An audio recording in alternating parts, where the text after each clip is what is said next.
Hey guys, what's going on? Thank you so much for watching today and welcome to the Dev Diary for February 2022 for Prehistoric Kingdom. Where the hell did February go, first of all? I totally forgot that February has like 2-3 less days than any other month, and it's the 28th today, and tomorrow is March 1st. I have no idea where the month has gone.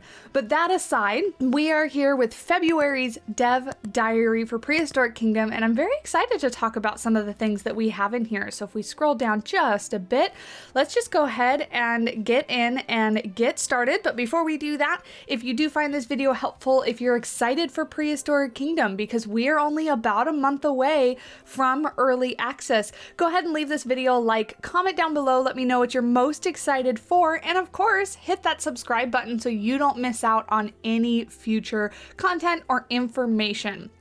With that being said, let's go ahead and jump right in. So welcome to February's update. In today's post, we'll be exploring parts of our next beta update and delving into our busy team, what our busy team has been working on. If you weren't already aware, a public roadmap highlighting some of our upcoming plans can be found over on Trello. They put that out a little while ago, so if you haven't seen it, go ahead to this update, go ahead and click on that and you can check it out. But in this development diary here, we're going to start off with modular items. One of our favorite things, right? We love those modular pieces, the modular building. So extra wall pieces and pillars will soon be added in our next update, allowing for new shapes and wall combinations. In addition to pillar pieces for all the wall materials, players will also be greeted to 1x1, 1x2, and 1x4 panels to create more intricate parts of their builds. I actually think that this is pretty awesome. So if you're new to Prehistoric Kingdom, you'll know that scaling is a thing. We can definitely stretch, scale up, scale down, different pieces, the gridded pieces included. So you could definitely make something like this out of the current wall pieces. However, it does stretch and pull some of the textures on the pieces as well. And if you're going to get the game and you more are just wanting to build with the grid system and keep it fairly simple, these pieces are going to really be helpful for beginner builders as well. And it just continues to open up the possibilities of what you can build. So you can see here, it's going to come in all the different materials that we already have. So here are some of the modern, this is like concrete, this is the modern wood, and then we have some of like the adventure style, so like the bamboo and the, I forget what this one's called. I want to call it like thatched, but it's like a flooring texture in the like tropical or adventure theme. And then of course we have glass. And I love this pillar right here too. I actually love the pillar idea altogether. Like this is pretty cool. I love these new pieces. So very excited to see those. Just going to be very versatile for building. So I'm thinking when we get this update, I'm gonna have to jump back in and build some more. There's another reason for that, which is at the very end of this update. So we'll go over that when we get there. But moving on, as you can see above, there are a number of unique pillar models depending on their assigned material, which again, I think is very cool. So see, it adds this kind of middle decal piece to this one. This one looks more round instead of square to me. And then this one I'm assuming is the glass, but it's got some structural pieces in the middle here. Very, very cool. Definitely very usable and very excited to see that.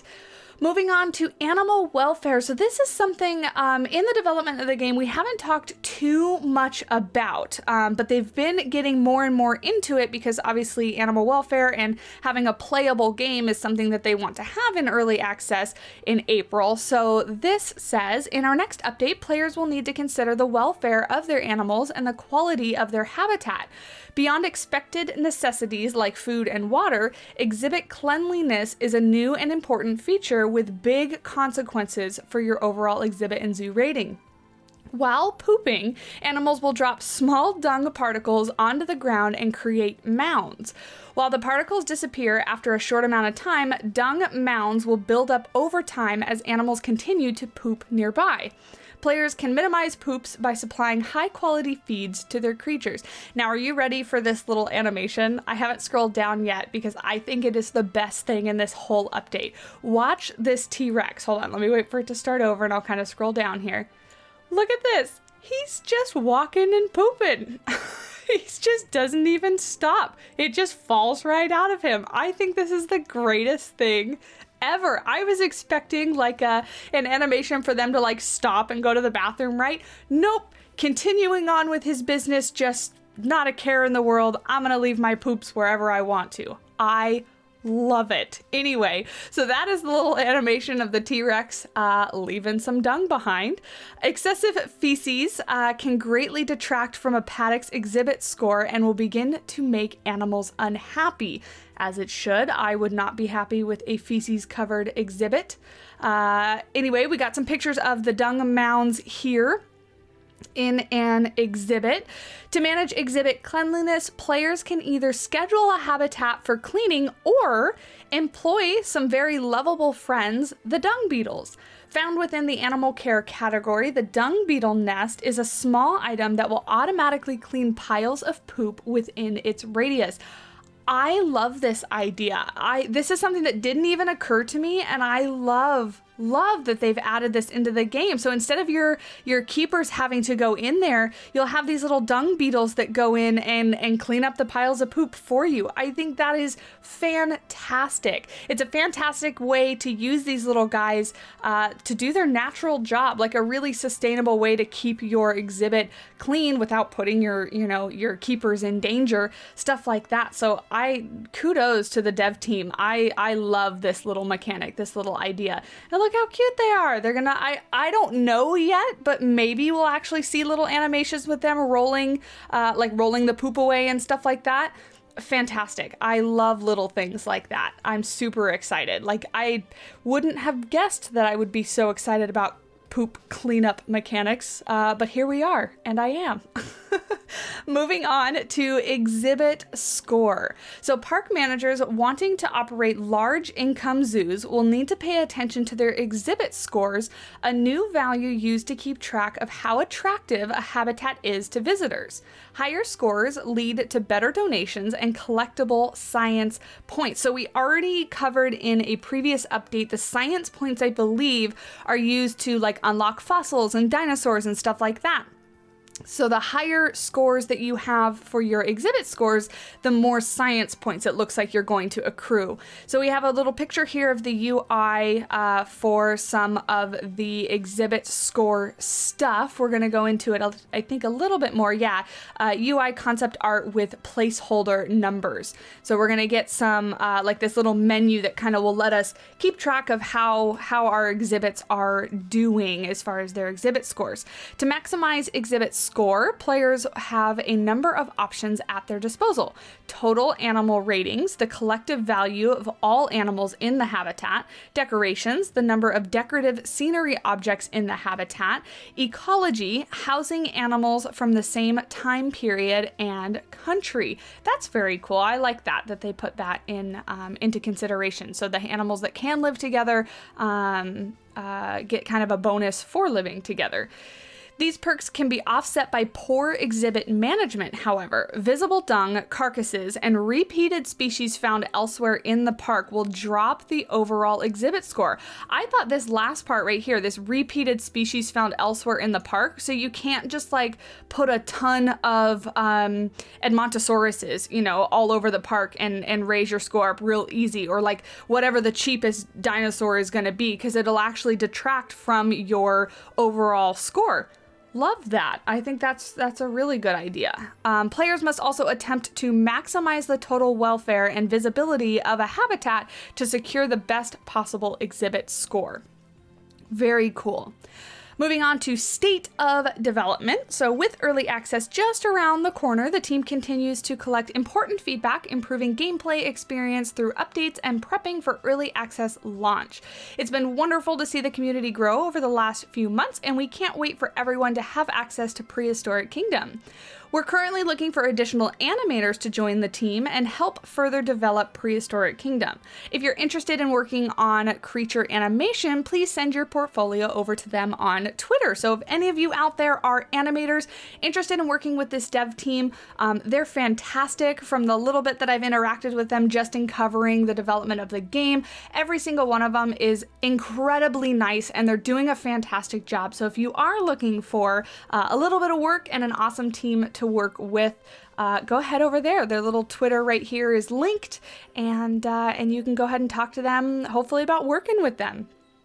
I wish I knew how to animate, but I don't. I wish I knew how to animate and develop video games for a lot of different reasons, but I have absolutely no idea. And then moving on to upcoming developments. So this is my favorite part of the update. So what's coming beyond the next update? Right now, our environment team is hard at work at the upcoming temperate map. 9 foliage variants will be arriving alongside the new locale, offering more variety for the temperate biome. Super excited about this because temperate biomes are one of my favorite ones to build in. And take a look at these. First of all, this one right here, my favorite, and this little bamboo right here. Absolutely love these. I love that there's 3 trunks here and the color, and I love everything about it. Very, very excited. Now, moving on to the next little animal. So this is the one they kind of teased in that, like, who's that Pokemon little graphic that they put out a while ago. I got it wrong. I forget exactly what I guessed, but I'm pretty sure it was not this. We're also very pleased to finally unveil the long-awaited, are you ready for it? Psittacosaurus Redux?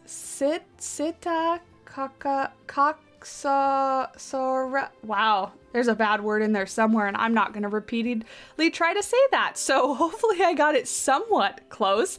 But anyway, these little creatures will be available in one of our final updates before launching in early access, arriving with 3 alternate species. We can't wait for you to meet them all.